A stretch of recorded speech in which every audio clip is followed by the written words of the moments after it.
Well, good afternoon and welcome to the I-20 I-285 West Interchange live virtual question and answer session.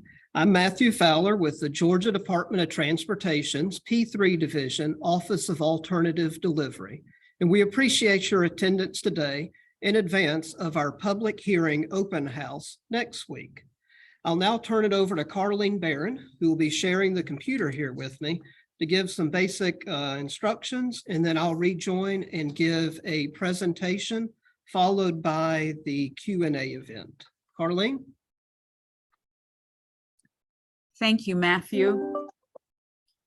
Hi, everyone, and thank you for being here again. Please, we're asking for you to obey by these rules for our virtual public hearing open house. Please submit your questions using the Zoom Q&A feature. The chat feature will be disabled. You will be in listen-only mode, and you'll remain muted throughout the Q&A. The raise hand feature will be disabled, so you will not be able to use it. We ask you to please keep your questions concise and project specific. You might experience some bandwidth issues, and it may have an impact on what you're hearing and what you're seeing. So we ask that you please be sure to have a strong Wi-Fi and a reliable wired connection. If you have a bad connection, feel free to close the session and rejoin. If your network still fails and you have to leave, understand that we are recording this session and you will be able to see it when we post it online. Your comments and your questions and your responses from this meeting will be recorded for inclusion in the National Environmental Policy Act, NEPA document. There is also an audio option provided by dialing toll-free 888-475-4499. That's toll-free 888-475-4499. The web ID is 898-0379-1028, 898-0379-1028. And then your participant ID will be 605621, 605621. If your questions require further research or detail, or a technical response, we will respond within the next 24 to 48 hours. The response will be added to the session's record. So we ask that you please include a detailed contact information in the Q&A or email your contact information to westinterchange@dot.ga.gov. So as we move forward, just a few rules for you to keep in mind.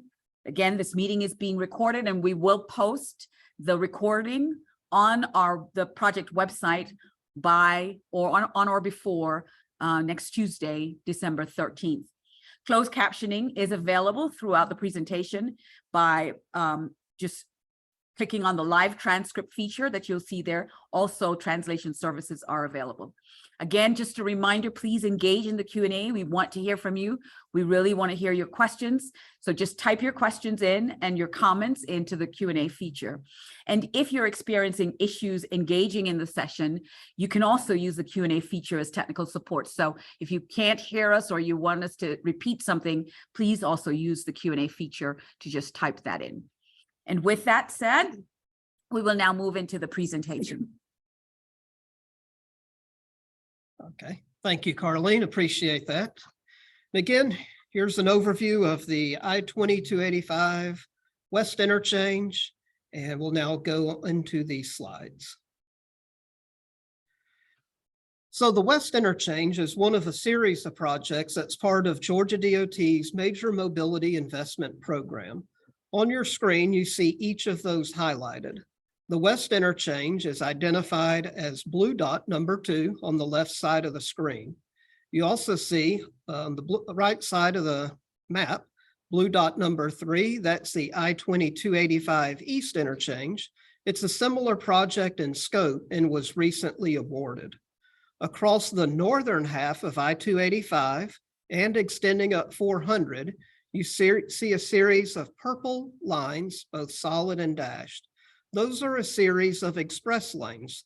That would be 2 express lanes in each direction on the northern half of I-285 and extending up 400 just into Forsyth County.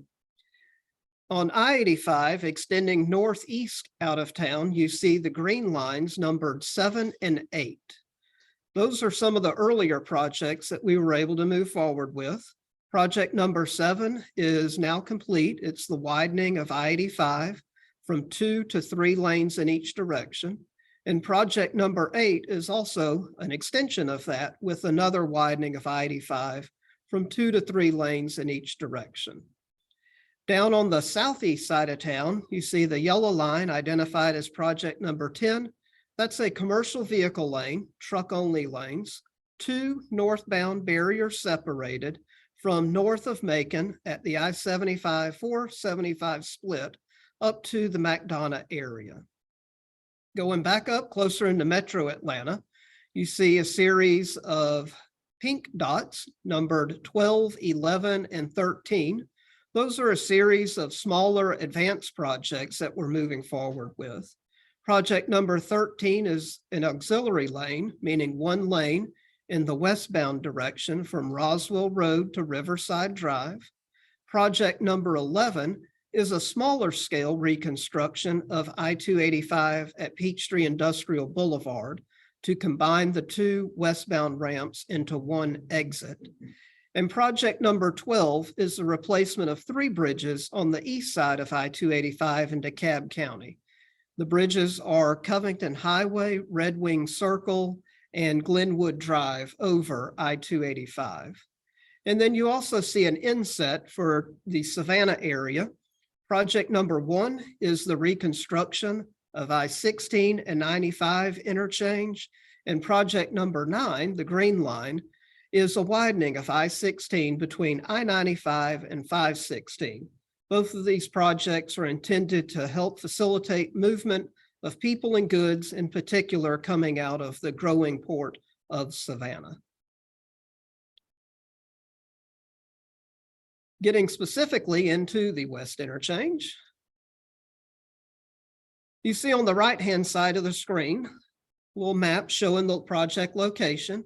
It begins on the west at Factory Shoals Road, which is just east of Thornton Road, and extends to just almost to Hamilton E. Homes on the east inside 285, and then on I-285 from Martin Luther King Jr. Drive up to Donnelly Hollowell Parkway. That's 6.6 miles along I-20 and about 2.4 miles along I-285. The project is focused on improving the geometric design, the vertical grades, and the operation at the interchange. We'll be removing the 3 left-hand exits, and the 1 left-hand entrance, and replacing those with more traditional right-hand exits and entrances. We'll be improving the ramp capacity as well. Some ramps will be widened from 1 to 2 lanes. Others will have a higher design speed than they do today. One of the more notable features is the construction of a westbound collector distributor roadway along I-20 from the I-285 ramps coming into 20 westbound to just beyond Fulton Industrial Boulevard.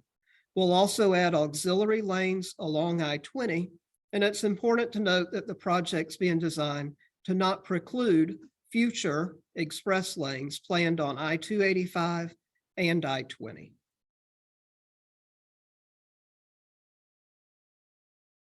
The project benefits are focused on improving the travel speeds, reducing conflicts due to weaving with entering and exiting vehicles that are conflicting with each other, reducing congestion in the interchange and at the approaches, and improving traffic safety, along with improving the roadway design to accommodate future growth in the area. What's changed since the PHOH? Back in September of 2020, we had an online public information open house and posted all of the results and materials on the website at that time. Since then, the engineers have continued doing work on the traffic aspects and the engineering of the project itself. And one of the more notable features is the redesign of the I-20 westbound to I-285 southbound ramp. Previously, in September of 2020, we were proposing to retain the left-hand entrance to I-285 South, and that has now been revised to relocate that entrance from the left to the right-hand side of I-285 South. We also are now proposing 3 detours at Fairburn Road, Delmar Lane, and Martin Luther King Jr. Drive's exit ramp, which I'll get into with more detail shortly. And we also have been minimizing and trying to tighten up the footprint as much as possible for the project, resulting in fewer displacements than are initially anticipated. The first of the proposed detours is the potential detour for the closing during construction of the Fairburn Road overpass over I-20. This is where Fairburn Road crosses over I-20 just outside of 285 to the west of 285, and it connects to Collier Drive and the Collier Heights area on the north, down to Martin Luther King Jr. Drive on the south in the Adamsville neighborhood. We would close the bridge, demolish the existing bridge, and replace it with a new bridge that's wider underneath to accommodate the widening of I-20, roughly in the same footprint width-wise up top along Fairburn Road. The closure would result in a closure of about 6 to 9 months, but would shorten the overall construction time period for this replacement by about a year. There would be more details to come, and the developer, which would be the design build team that would be selected for the project, would continue to work with the community on the time frame, the extent of the closure, and communicating all of that in advance of it actually progressing. On the screen, you see the detour route following the red solid lines and the closed route, which would actually be closed only right at the I-20 crossing in the dashed lines. Okay. The second detour involves the ramp going from I-20 westbound to I-285 south, which splits to the Martin Luther King Jr. Drive exit. So this ramp presently and in the future exits from I-20 west, and once you have entered the ramp then forks again. The right fork takes you to Martin Luther King Jr. Drive, and the left fork takes you to I-285 south. The left fork would remain open the entire time, providing traffic flow from I-20 west to I-285 south. However, to connect up to Martin Luther King Jr. Drive, which is at a higher elevation than I-285, we would need to temporarily close for approximately 1 to 2 months the right fork that connects from that ramp up to Martin Luther King Jr. Drive. And you see that listed on the screen with the black and yellow dash lines. During this time period, we would propose that the traffic going to Martin Luther King Jr. Drive in the Adamsville area would exit at Hamilton E. Holmes Drive over near the MARTA station, travel south to Martin Luther King Jr. Drive, and then back to the west side of I-285. Similar to Fairburn Road, this project would also be involve additional communication with the public by the developer, again, the selected design build team, if this is selected to move forward. Okay.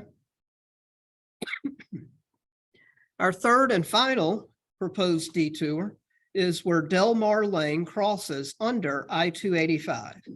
Delmar Lane runs roughly parallel to Martin Luther King Jr. Drive.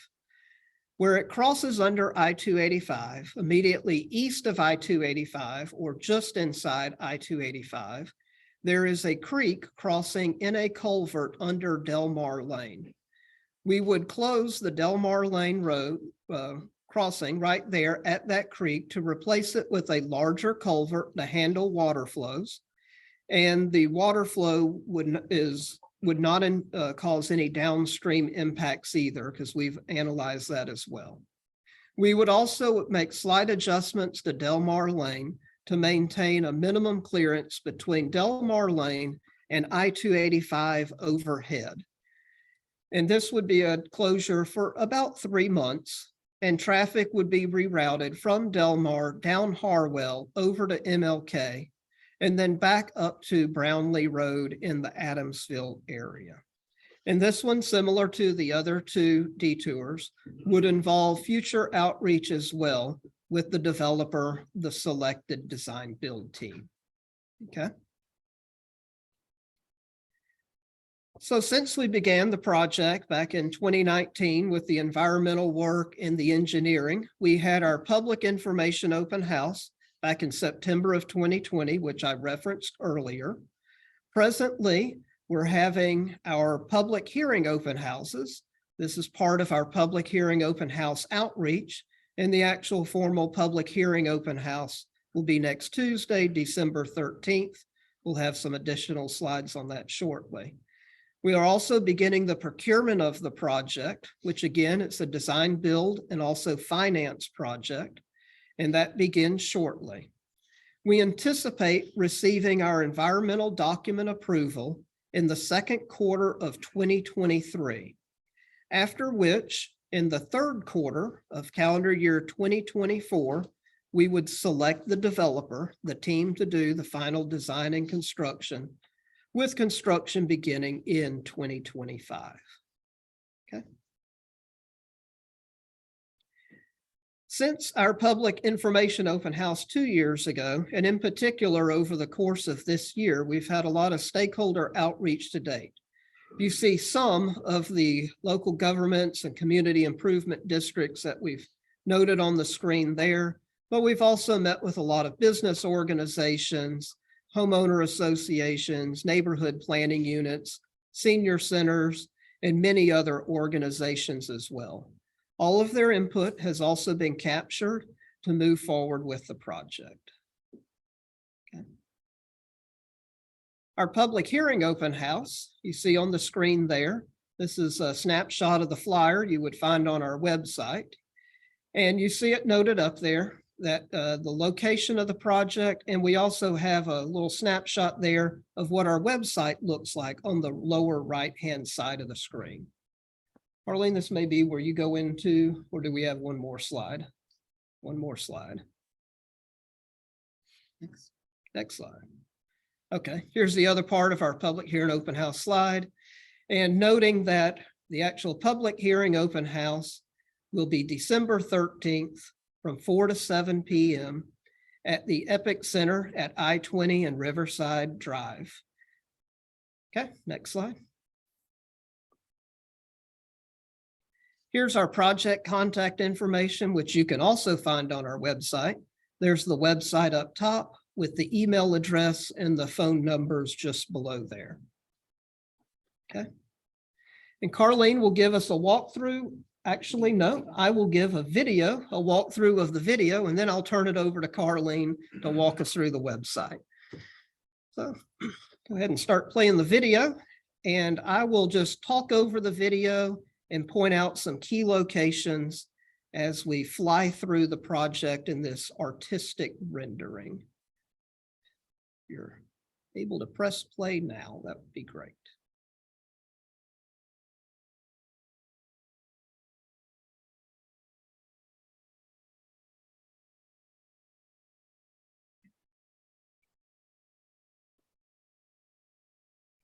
We'll give it just a second.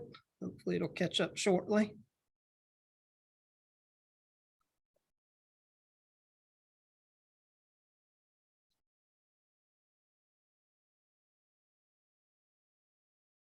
There we go.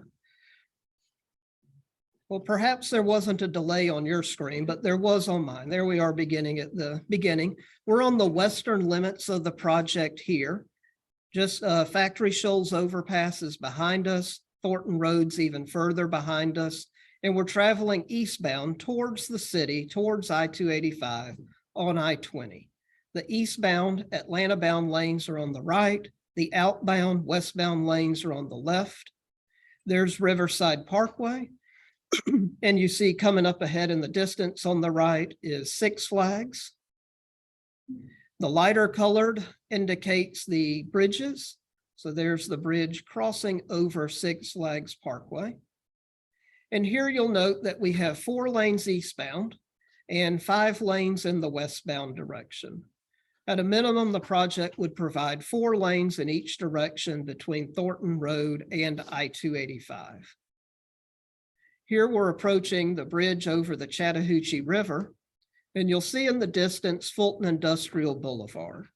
You'll notice coming towards us are 3 lanes from crossing over Fulton Industrial Boulevard. That's our westbound collector distributor roadway. That separates the traffic from I-285 that desires to enter I-20. And it reintroduces the I-285 westbound traffic further east, further downstream than exists today. So you would no longer have the conflicting movement with the people coming from I-285 entering I-20 with the people desiring to exit the Fulton Industrial Boulevard. It separates out that weave. And there in the lighter shade of gray is the westbound collector distributor. And you see underneath an exit going to Fulton Industrial Boulevard. Here we're crossing over Martin Luther King Jr. Drive where it crosses under I-20. And in the distance, you can see the ramps going to I-285. Today, some of our heaviest and slowest movements are in the I-20 eastbound to I-285 northbound movement. It's the 1-lane loop ramp that frequently backs up. That'll be replaced with the flyover you see closest to you right now on the screen. It's a 2-lane flyover from 20 eastbound to 285 northbound, and it has a more broader sweeping movement to accommodate traffic flow more efficiently. The reverse movement also backs up frequently every day, and that's the I-285 south to I-20 westbound movement. That ramp is also being reconstructed to have 2 lanes and to be of broader and sweeping nature as well. As we circle around the interchange directly underneath us, you'll notice that all of the left-hand exits and the left-hand entrance have been removed. And all of the ramps have been replaced in most locations with 2-lane flyovers, but in other locations with 1-lane flyovers as well. And the number of lanes are determined based on existing and projected future traffic volumes. And there you see I-285 is on the lower level. I-20 is on the middle level going from left to right. And then the flyover ramps are above the I-20 level. As we circle around, we'll also look down I-20 towards Atlanta inside 285 as the project begins tapering in the lanes and the ramps in advance of reaching the Hamilton E. Holmes Drive exit.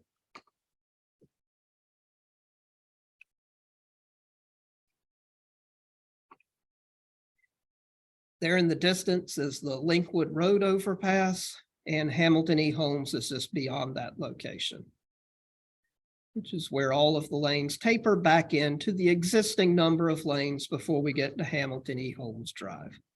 Here we are on I-285, beginning on the southern limits of the project. We see Boulder Park Drive with the railroad tracks right there. And just beyond that's Martin Luther King Jr. Drive crossing over I-285. You'll notice here we've made some adjustments to the northbound ramp from MLK going to 285 and I-20. You'll also notice that that MLK movement is now removed from the I-285 traffic and joins in on the ramps going to I-20 or further downstream to I-285. Again, I'll note here that we've also removed the left-hand exits and left-hand entrance. Here we're crossing over I-20 and headed north on 285, and you see the ramps coming in the northbound direction on the right and diverging in the southbound direction on the left as we travel north towards Donald Lee Hollowell Parkway. We are widening I-285 up to the Donald Lee Hollowell Parkway exit. However, from this point north, the same number of lanes, 4 in each direction, remain on I-285.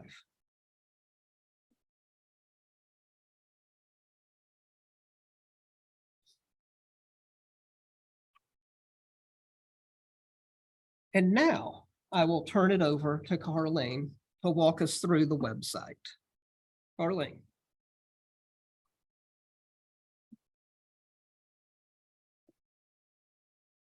Thank you, Matthew.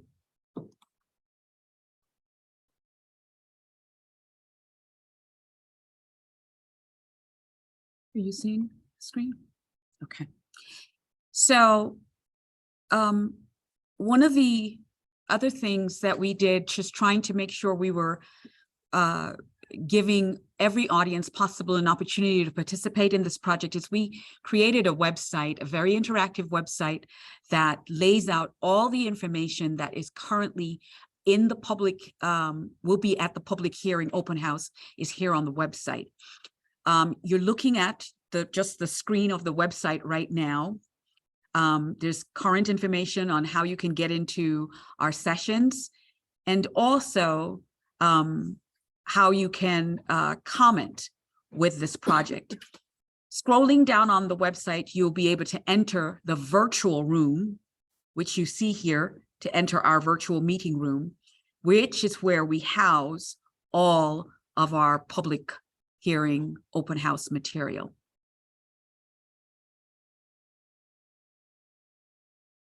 Opening up the page, you will see that you're at the welcome page. That's some information that shows you specifically what to do. But the welcome page is a GDOT spokesperson will do a welcome. There's a welcome video, and then there are project displays that you can easily go into a PDF of that information about the project with a comment sheet, our fact sheet, frequently asked questions, a project map, and also in Spanish for those who might need assistance who are English as a second language. This provides information for how you can get the other information about the project.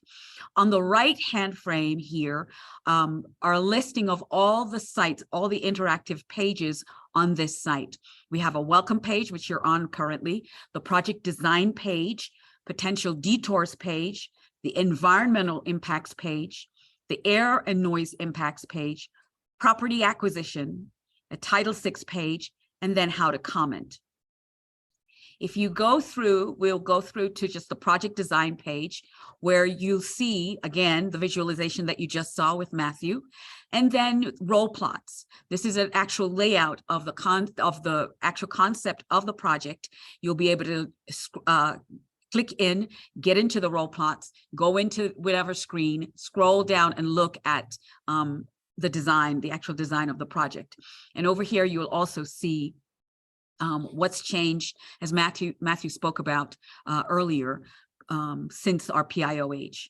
Our potential detours are also laid out on the site, as I mentioned. Environmental impacts, where you can go through, read the actual environmental assessment. It's a huge document. You'd have to download the document. Our mitigation plan, and then FAQs on the mitigation. As I mentioned, air and noise, property acquisition, if your property is needed. You also are able to go in there. There's a process that lays it out, our brochure, and how you can get additional information, our Title VI section. And then most importantly, I wanted to point out to us too, our comment station.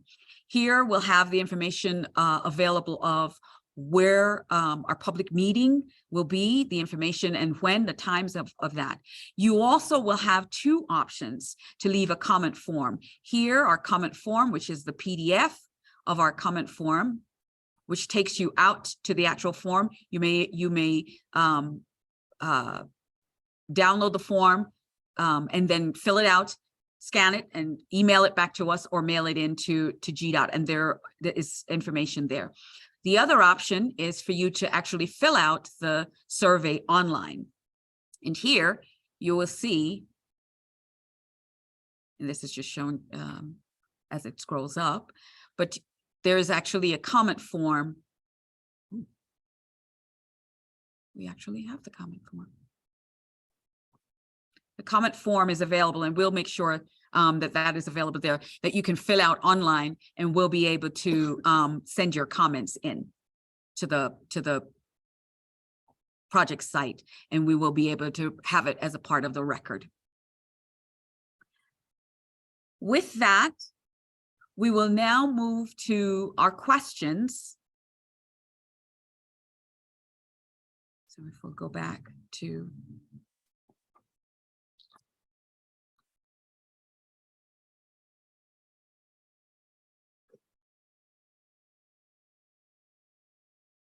Mikhail, if you can take over the slides just to the main screen. So right now we will start on our questions. We have some questions that you've been putting in the Q&A, which we are very thankful for. So with the first question that we have is, will this project and future projects allow for double-sided City of Atlanta municipal government sidewalks for persons with disabilities? Stephen, can you take that question?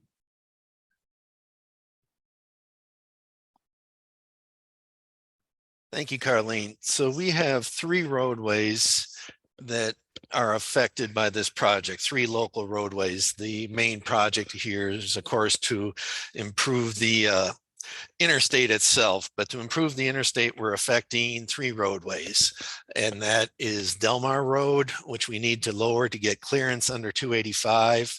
We are reconstructing the Fairburn crossing over I-20, and we're shifting Harwell Road to the east to accommodate a flyover ramp.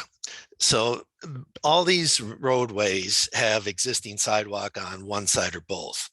What we're going to do is we will grade the roadway not to prohibit the construction of sidewalk on either side, but currently the only sidewalk that we are showing is basically replacing what we are taking out. So on Harwell Road and on Fairburn Road, there's existing sidewalk on the east side of the roadway. We will put that back, and that will tie into the existing sidewalk on each side. Underneath Delmar Road, underneath the bridge or sidewalk on both sides, we'll reconstruct in kind there. But on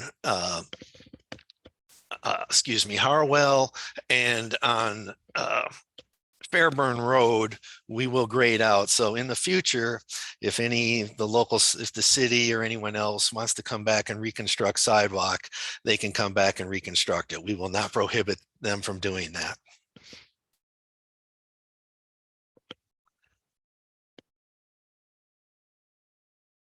Thank you, Stephen. Our next question, how will the I-285, I-20 project impact the heavy truck traffic on Donald Lee Hollowell and I-285? Specifically, can there be a service lane designated specifically for trucks going to and from the truck stop? Andrew, would you be so kind? Sure, thank you for the question. So during project construction, truck traffic and all traffic for that matter will still be able to travel between the DL Hollowell interchange and the I-20 and 285 interchange. There are no major changes that are proposed at the Hollowell interchange. There are just some minor adjustments for ramps. However, we are proposing for an auxiliary lane between the 2 interchanges to aid in traffic operations. That being said, that aux lane will be open to all vehicles, and there will be no truck-only lanes proposed as a part of this project.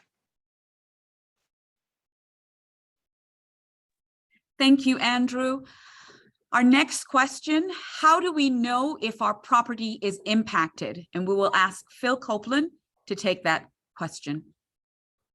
Yes, Carlene, thank you very much for the question.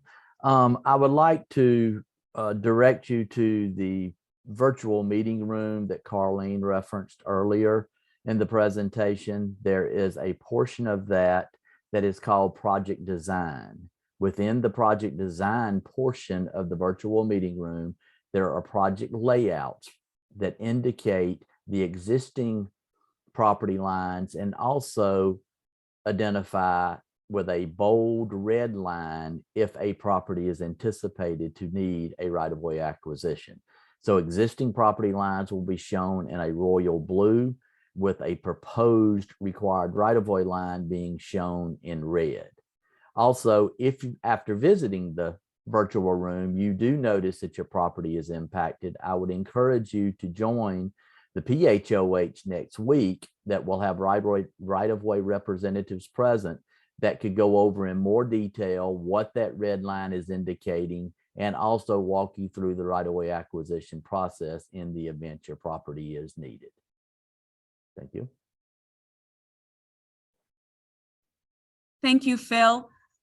Our next question, when is the project expected to start? I'll ask Matthew to address that question. Okay, Carly. Yeah, so the project is expected to be awarded in 2024. That's when we would select the developer and the design build team, and construction is anticipated to begin about 9 months later in 2025. Matthew and I will share screen because the next question I think will also be for Matthew. Will the project replace any landscaping that is removed from Fulton Industrial I-20 interchange area? Will the Fulton Industrial community be able to provide input on the aesthetic design of retaining walls and sidewalls? Okay, yeah, for in that area, we will be replacing within the interchange itself what is out there. And we'll be working closely with the Fulton Industrial Community Improvement District on all of the details that are associated with that, as I believe they're presently the ones that maintain the landscaping out there. Arlene? Thank you. And we have a question for clarification. So the next question will go back to Stephen. The person said, I didn't quite understand Stephen's description of what the improvements will be on the Fairburn Road Bridge. Will there be allowance for sidewalks on both sides of the bridge? And will they be wider than the current sidewalk on the east side of the bridge? Stephen, could you address that? Yes, there will be sidewalks on both sides of the bridge. They will be wider than what's out there now. Looking at some plans, we're trying to go find some to get you the actual dimension. As soon as I have that up, I'll let you know how wide the sidewalks will be.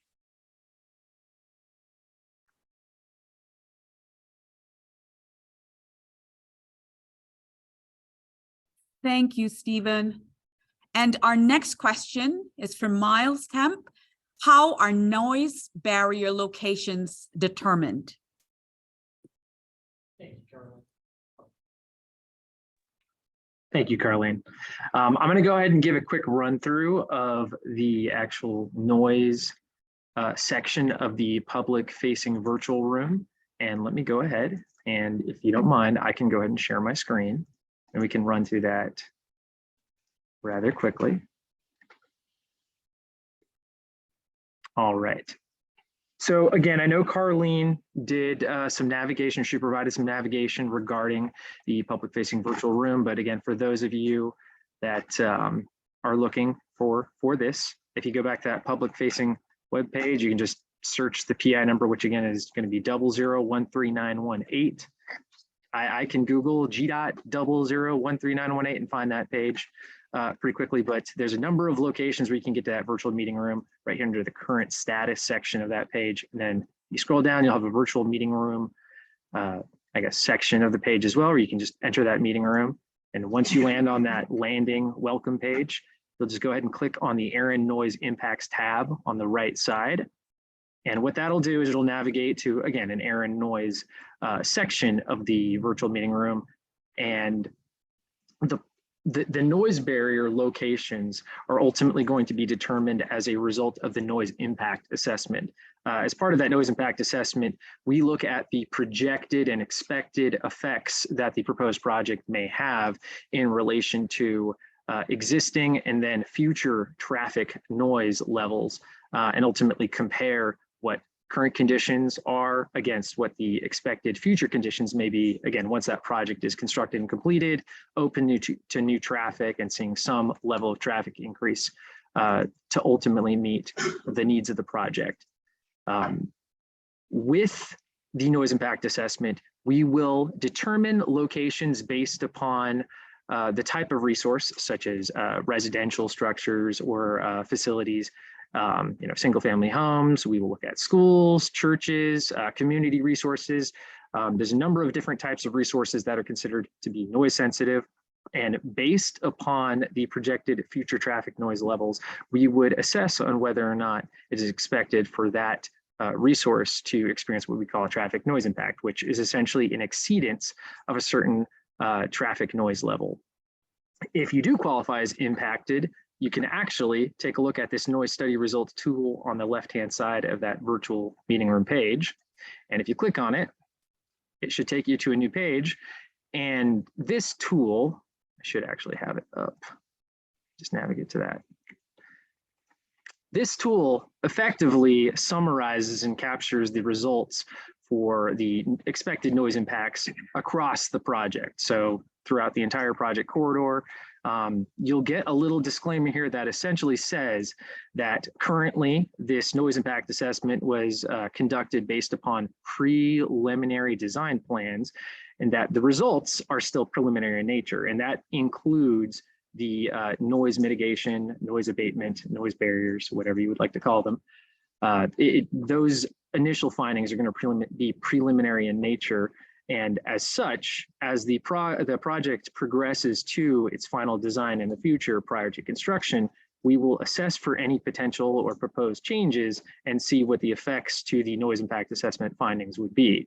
And if necessary, as a result of that reevaluation, we will reevaluate any considered or assessed noise abatement measures, including noise barriers, to again confirm or determine if they remain as what we call feasible and reasonable. In a sense, are they still constructible? Do they still provide enough reduction? Do they meet all of our GDOT noise policy requirements to ultimately be considered and proposed for construction? Once we finalize the design for the project and we know whether or not those noise barriers are constructible and they are warranted, we will actually, as a part of the public involvement process, go out to the public and solicit input for each of those different barrier locations and those affected residents, property owners and such, to see whether or not they desire the barrier to be constructed. As a result of that public involvement effort and that voting for each barrier, those barriers would either be determined as they're desired, they're warranted for construction, or maybe they're not desired, and so maybe we wouldn't move forward with them as being considered for construction. In any case, once we have that finalized for each barrier and we are moving forward, or we're essentially ready to construct the project, the noise barriers would be finalized, locations determined, and we would make sure that that information ultimately goes back out to the public for each specific barrier. And again, this disclaimer is meant to basically highlight all of that. And again, say that as of right now, with these analyses being preliminary in nature, any noise barrier proposals or considerations are what we call likely but not guaranteed, again, until final design.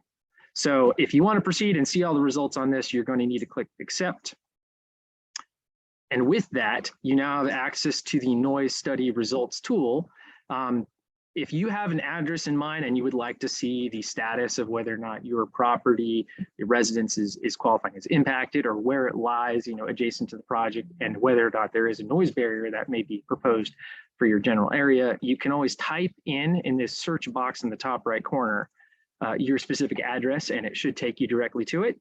If you would prefer to just kind of freely navigate through the project corridor, you could certainly just zoom in and do so. And once it loads, once you zoom in, you should be able to see a number of different colored dots. And in the bottom right-hand corner, you will see basically a legend for the noise study results tool that essentially shows you two different things.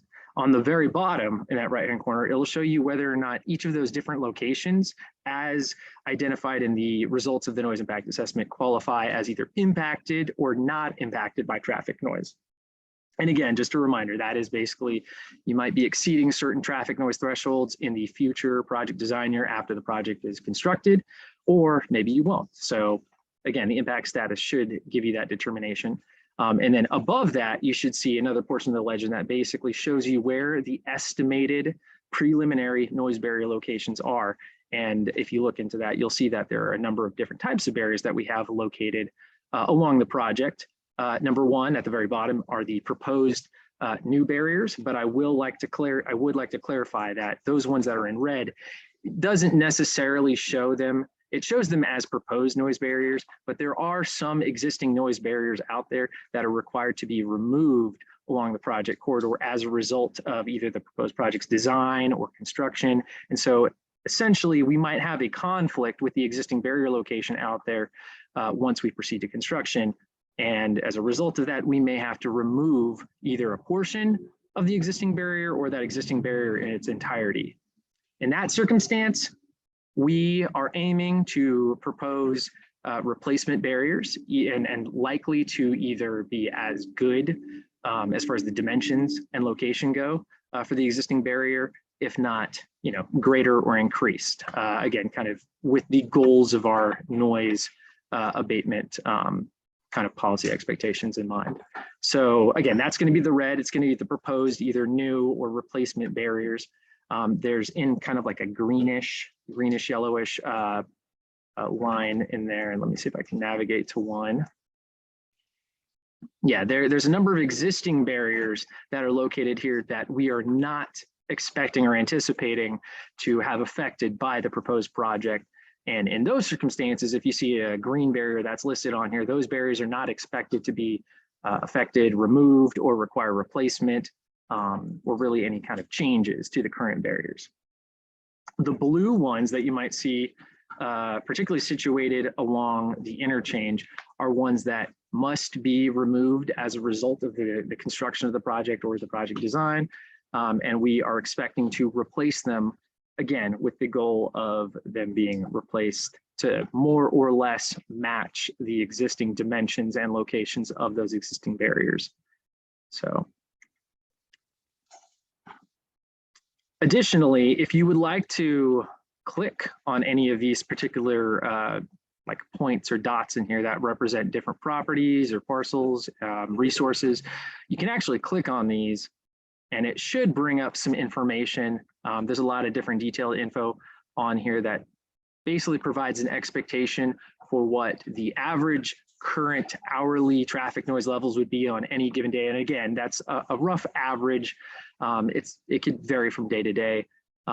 It also provides an expectation for what the future traffic noise levels would be on average over the course of an hour. Once the project construction is completed and open to traffic and whatnot. And you can kind of see for like this location, there is a little bit of a difference there, somewhat of an increase, and they're shown in decibels or dBA, which are really just weighted sound levels to human hearing. So effectively, that's what the traffic noise is or is expected to be out there. At the very top of this box, you'll see a notation on whether or not that location is expected to benefit and it basically reach certain noise reduction criteria by those proposed barriers. So this one in particular is expected to be benefited by this proposed noise barrier along the westbound section of the roadway. And at the bottom, it does specify generally what that expected reduction may be, along with the expected preliminary average height of that noise barrier. But again, I just want to remind that that is subject to change based upon any future reevaluations as we have design revisions for the project. And lastly, yeah, that statement that basically, again, summarizes that same thing I just said. So again, looking at this collectively, if you are identified on this map through this tool in the noise impact assessment as qualifying as impacted, it is expected and required that we are basically expected to conduct a noise abatement analysis to determine whether or not noise barriers typically would be an effective form of mitigation for your property, your community, your neighborhood, and so on. And if so, we would move forward to consider noise abatement such as barriers if that is determined that any abatement methods would not be effective for some reason or another, then we likely wouldn't be proposing noise barriers or any form of abatement at this point in time.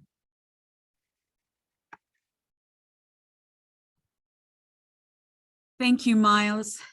Our next question: if your property is affected by the project, when will you have to relocate? Is it to 2023 or prior to 2023? Phil, could you take that question, please? Yes, thank you, Carlene, and thank you very much for the question. I'd like to break it off into two responses. The first being if your property is affected by the project, when will the acquisitions begin? We are currently acquiring some properties under an early acquisition flexibilities right now. There's a small number that we are working on currently. Property acquisitions in general will begin after the NEPA document in 2023 and will continue on through until sometime between the project being let in 24 and construction beginning in 2025. So property acquisitions will be ongoing from now on into 2025. As to properties that require an actual relocation, there are currently only 3 residential properties on the project that currently are anticipated to be what we call residential displacees. Those 3 properties, we will not be able to begin the acquisition process on those until after the NEPA decision in Q2 of 2023. So if we begin in Q2 of 2023, we would anticipate those acquisitions continuing on in 2023 and into 2024. So most likely, if you're a displaced property owner, because your property is being bought in totality, your relocation would not be required until middle to late of 2024. Again, I would encourage you to visit the virtual room, look under the property acquisition section, and there are 2 resources in there that I would encourage you to familiarize yourself with. One is a brief description of the acquisition process as a whole, breaks it down into the steps that we take as we navigate through the entire acquisition phase.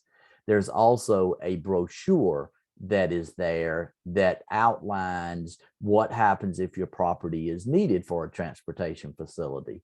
And that also gives you greater detail about the process, the steps, the activities we conduct, your involvement in those activities, and also gives good detail about the relocation program and the relocation benefits that are also afforded a property owner who is displaced. So again, if you identify your property on the maps and realize that it is being impacted and you are being displaced, I would encourage you to familiarize yourself with the brochure and anticipate an agent reaching out to you sometime in early 2023, and then probably having to relocate somewhere toward the middle to the end of 2024. Thank you.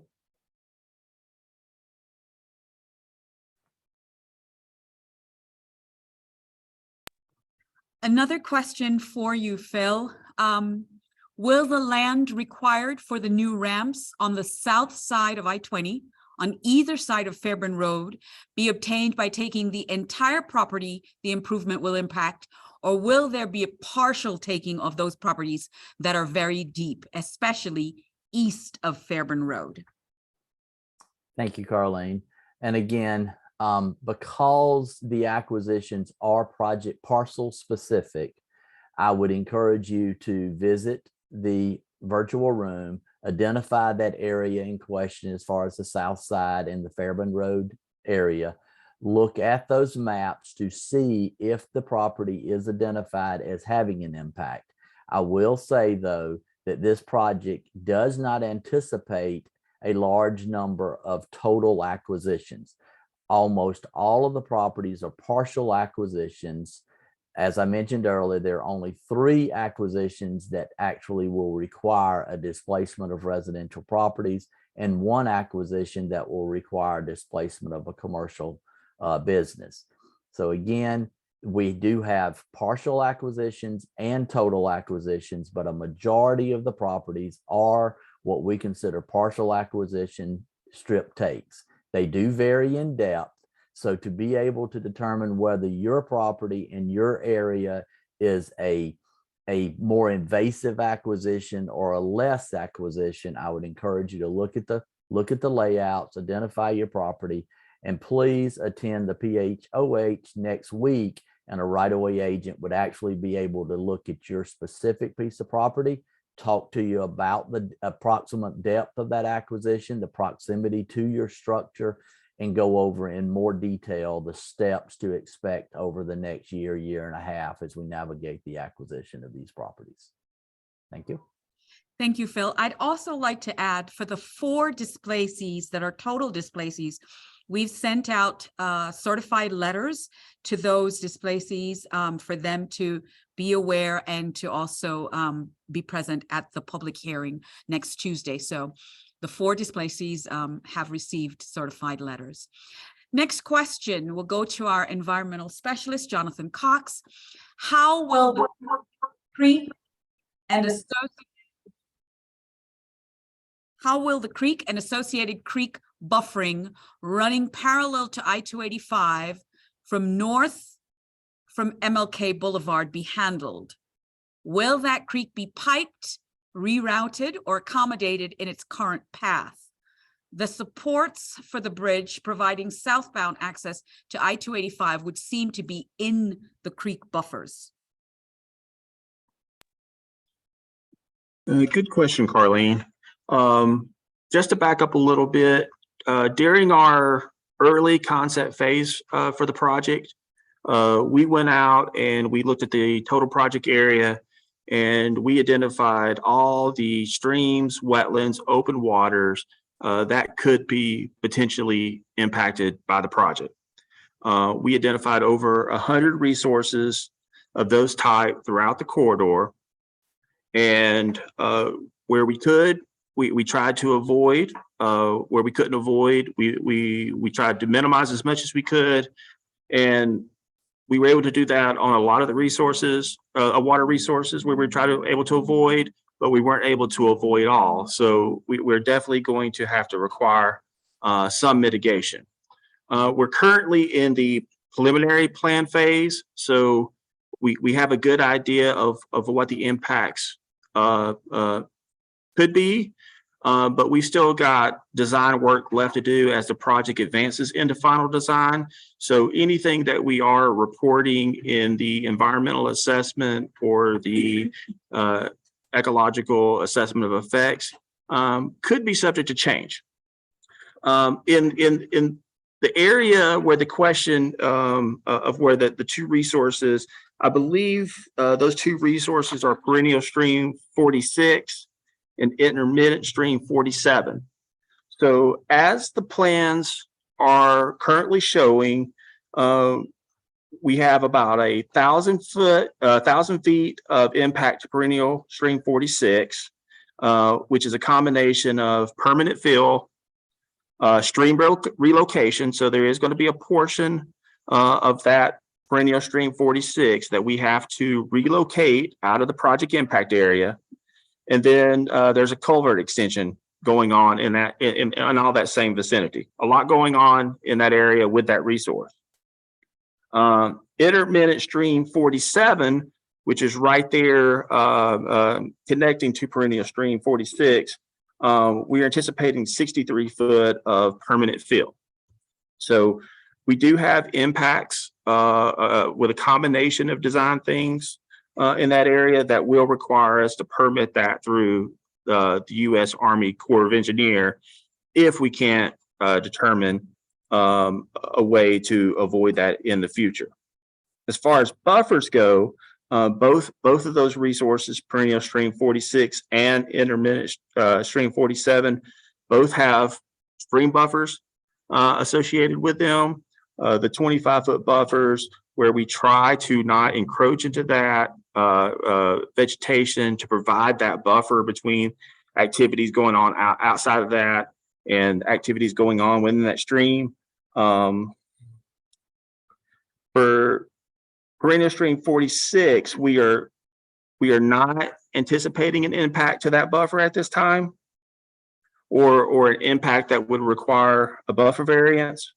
With intermittent stream 47, there is a non-exempt lateral encroachment in that area.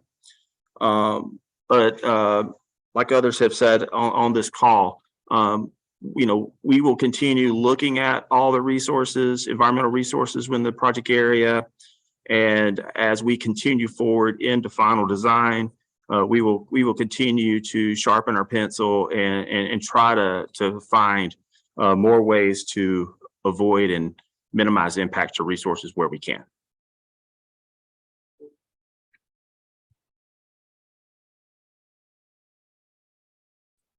Thank you, Jonathan.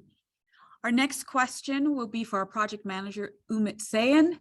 Will the construction take care of any current lanes that need repair, specifically on I-285 North from I-20 to Hollowell Parkway?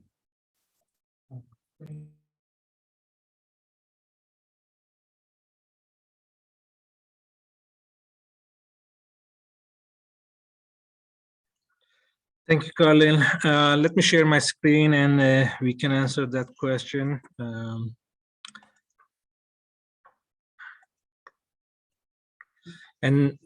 Our project will replace the payments impacted by this project along the 285 and showing in color green in this exhibit.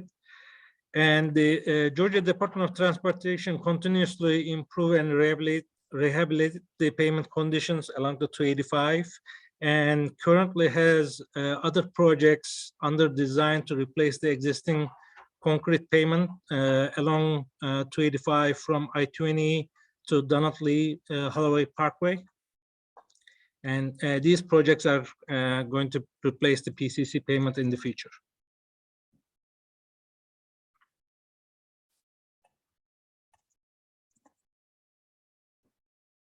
Sorry?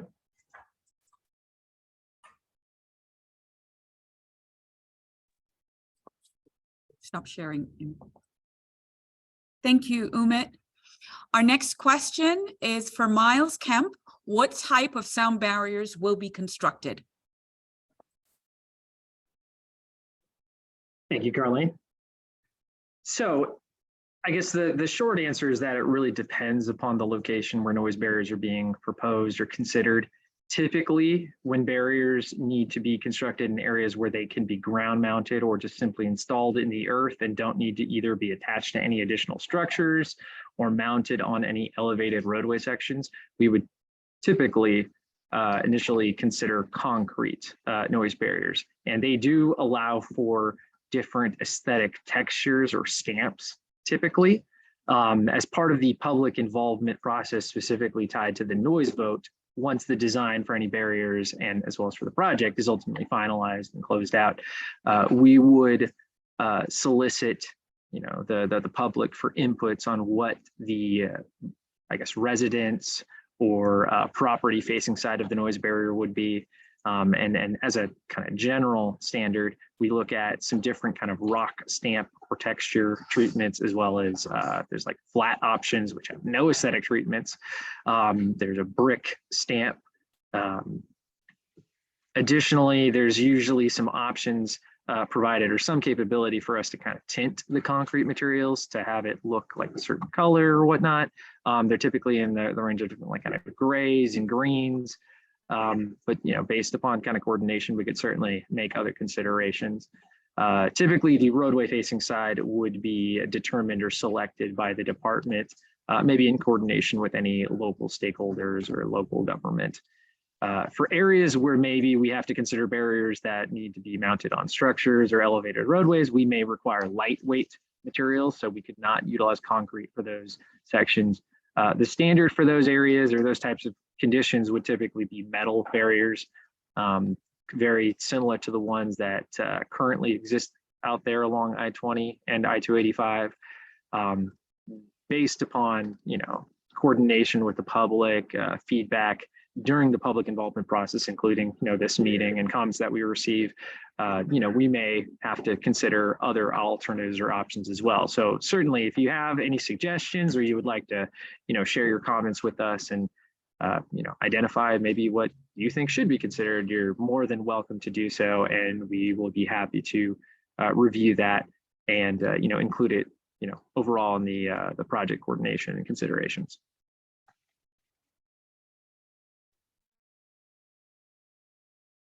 Thank you, Miles. Thank you, Miles.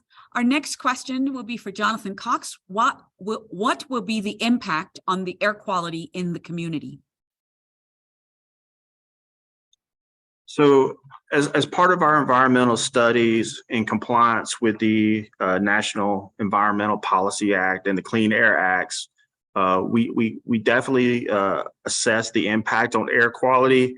And you can, again, if you go on the website, you can get, if you have any more questions or want to see more detailed information, the environmental assessment on there has an air quality section you can review, and then the air quality impact assessment itself will be on there too. But through our review of the air quality impact assessment that was completed for the proposed project, it did confirm that the proposed project is consistent with state air quality goals and would not result in new exceedance of the National Ambient Air Quality Standards in the NAAQS or worsening of existing exceedances.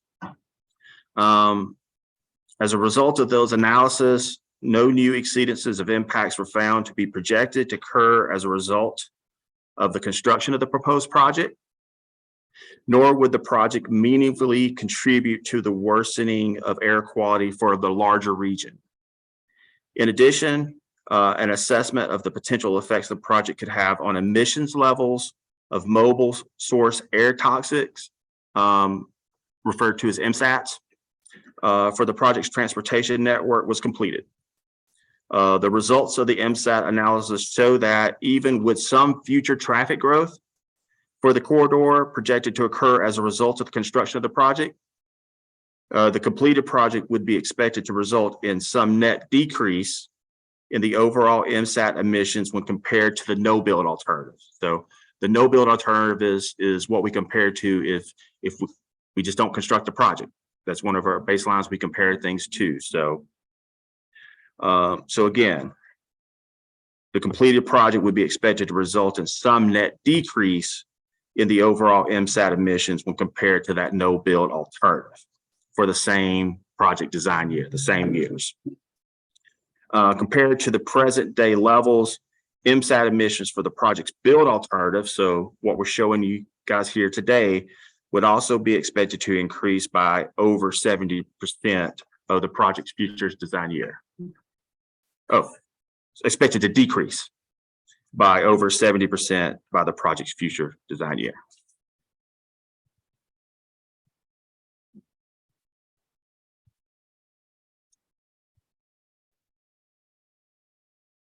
Thank you, Jonathan. The next question will be for Matt. Where will the equipment be stored during construction?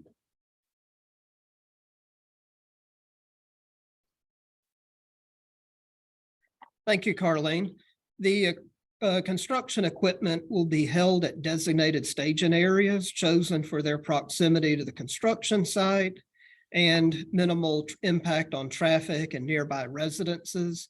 However, that'll come later along during the project. Thank you. Thank you, Matt.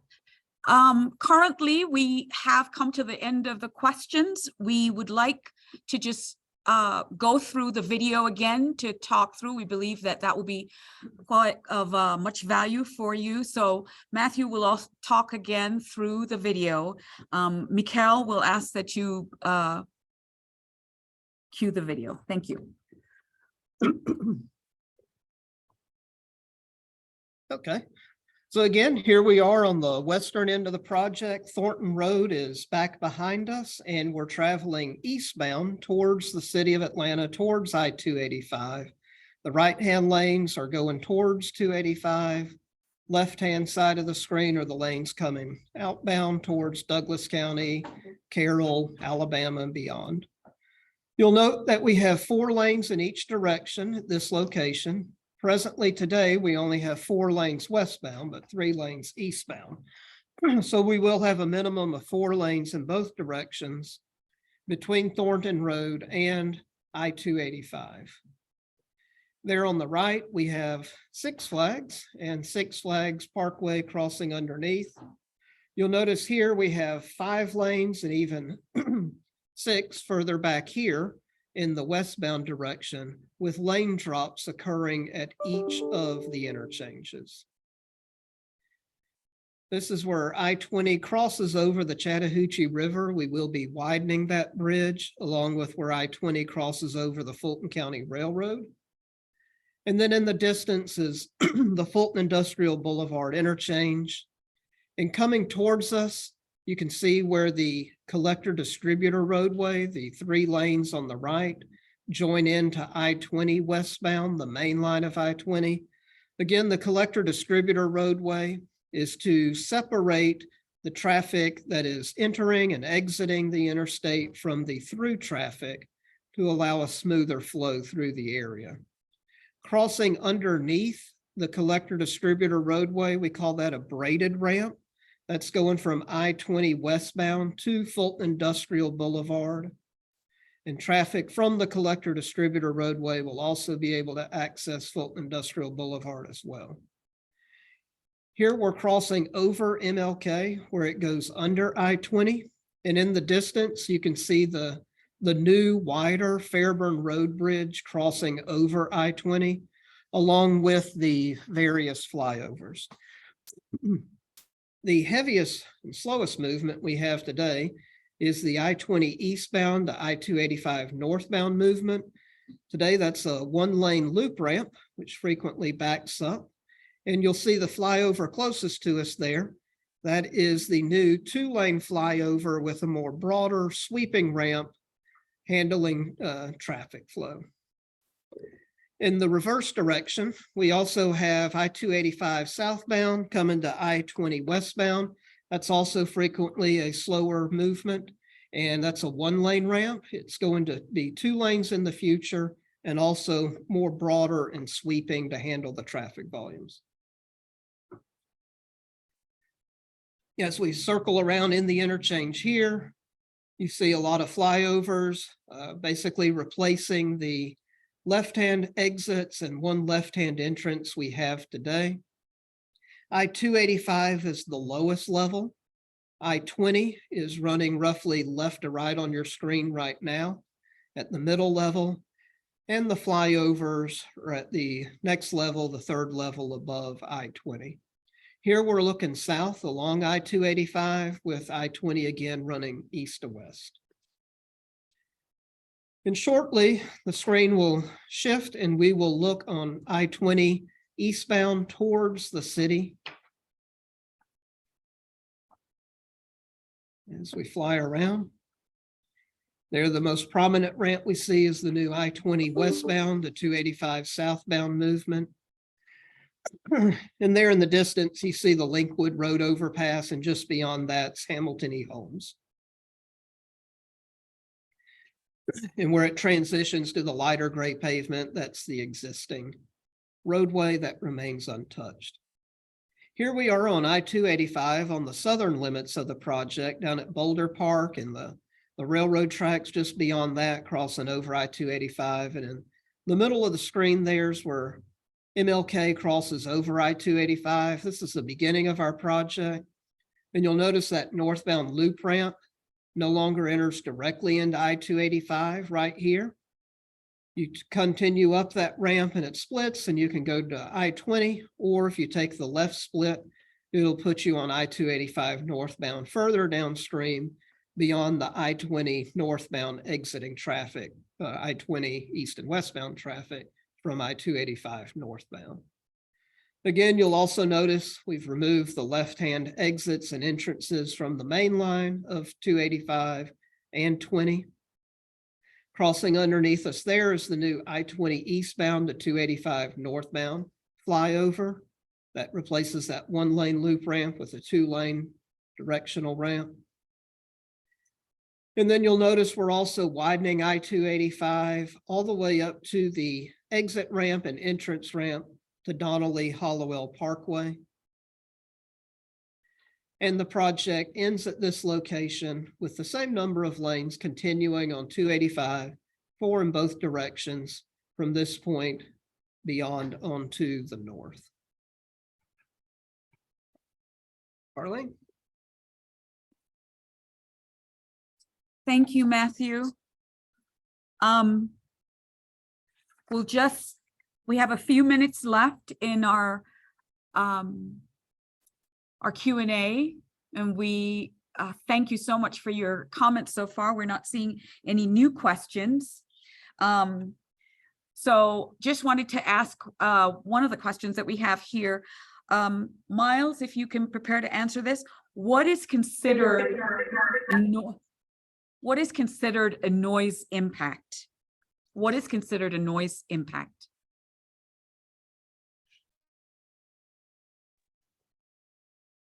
All right, thank you, Carolyn. So a traffic noise impact is typically the result of either a traffic noise increase, a substantial increase from existing traffic noise conditions. In the circumstance for an interstate such as this, you would have to see an increase of approximately 15 decibels to experience a traffic noise increase that qualifies as an impact. Well, that's kind of difficult to put into words what a 15 decibel increase is essentially equivalent to.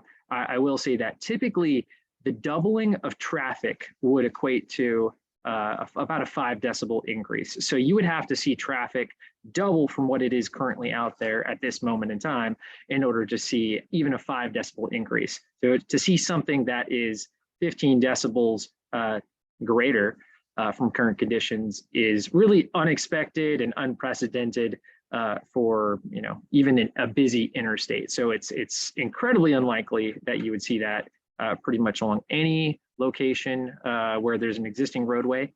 And really, you would be most likely to see a substantial increase from existing traffic noise levels for areas that don't have an existing traffic noise source. So really more the circumstance where you have a roadway bypass, it may be more likely just a new location roadway that's out in the middle of nowhere.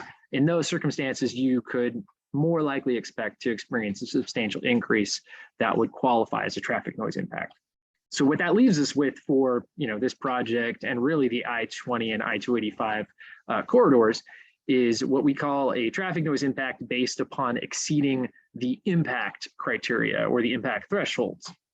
Depending upon the type of property, such as, again, as I referenced in the past, maybe like a residential property, you know, single family homes, neighborhoods, apartments.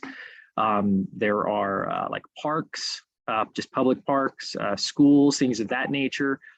Those more, I don't want to say more noise sensitive types of resources necessarily exist, but they are the types of resources that have a somewhat more sensitive or slightly lower noise impact threshold or noise impact criteria. And that is essentially 67 decibels.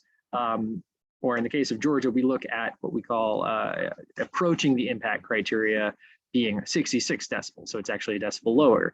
To kind of make that a little bit more understandable, 66 decibels or the mid 60s, maybe low 70s is typically the sound levels that you would see if you're having a conversation with somebody, just you and one other person. That's typically the, you know, noise level range, sound level range that you could expect to be around 66 decibels or so. And the impact criteria is set for that very reason.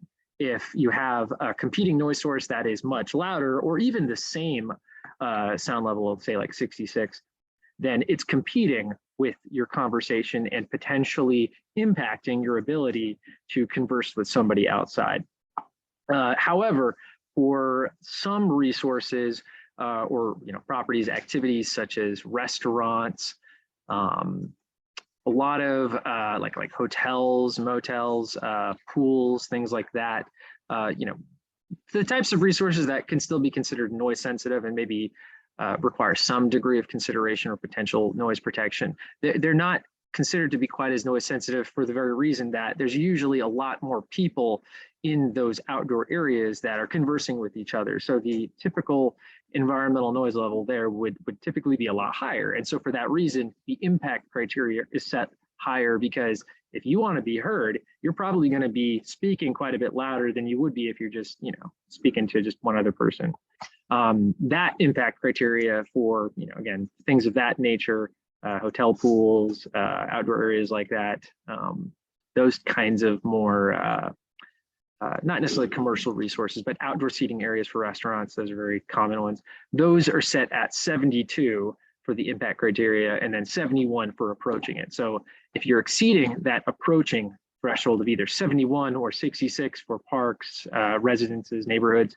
If you're exceeding those thresholds, then you qualify as impacted.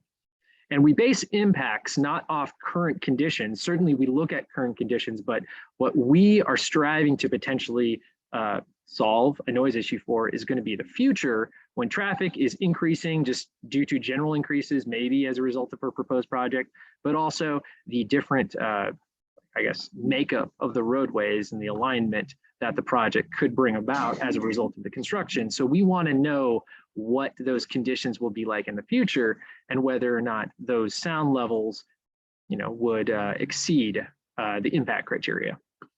So again, just a reminder, basically, you have your substantial increases, which is incredibly unlikely across most projects, and it's not something that we are expecting or anticipating for this project. And then you have your, impact threshold exceedances, which is really, I would say, by and large, what we are expecting for those impacted locations across the project corridor. Thank you, Miles.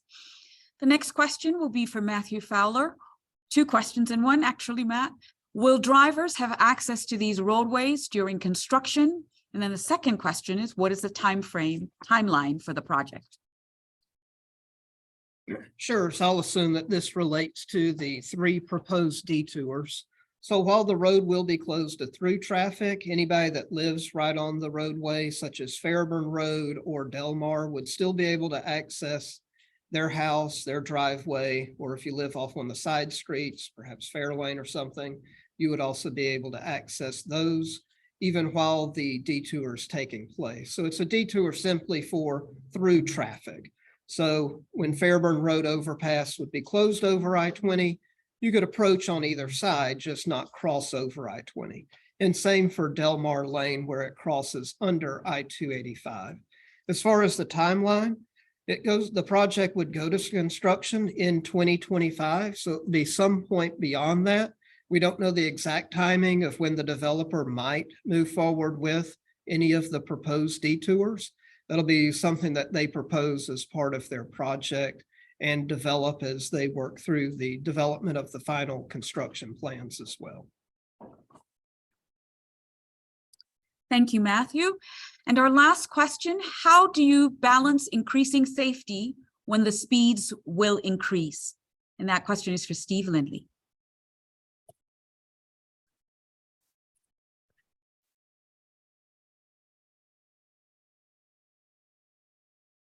Thank you, Carlene. I think I'm just going to answer that by talking about the 2 probably most troublesome areas in the corridor, and that is the I-20 westbound movement the I-20 eastbound movement to 285 north and the I-285 southbound to I-20 west. And I think we try to relate speed to safety instead of looking at kind of the conflicts that occur. So on the first one, on the I-20 west to I-285 northbound, it's problematic because of the loop ramp. So we have cars traveling 65, 70 miles an hour coming down I-20 going into town, and they're trying to get onto I-285 going north, and it's got a loop ramp that's 25 miles an hour, and suddenly that backs up. So there's some driver expectancy of you're going so fast, and then suddenly cars are backing up, creating a hazardous condition. But what we're doing is we're adding a flyover ramp with a design speed that it's not 25, but it's 45 miles an hour. There's more lane capacity for cars to exit from one. Now we have 2 lanes getting off, so the traffic will flow more freely than it does currently. And the other one is the I-285 south to I-20 west, where if anybody's driven it, you know that the trucks get hung up on the tight radius ramp that is going from 285 to I-20, and that has what we call a design speed of 35 miles an hour, and it's going in an uphill grade. And what we're going to do is we are going to flatten out that ramp so that it has a a higher design speed, and we're also getting the traffic off 285 earlier, so it has a more gradual grade to climb up going towards Fulton Industrial Boulevard. And then we're also reducing a conflict point. So you have from the traffic that is on 285 northbound going to I-20 westbound, that left-hand entrance. Now what we're doing is you're inducing a CD so that the trucks that want to go to FIB stay in that CD with lanes by themselves to reduce that conflict point from where they're both coming together right now. They won't come together until after Fulton Industrial Boulevard.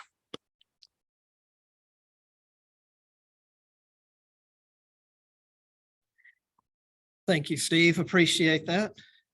I want to thank everybody for joining us today for the live Q&A session.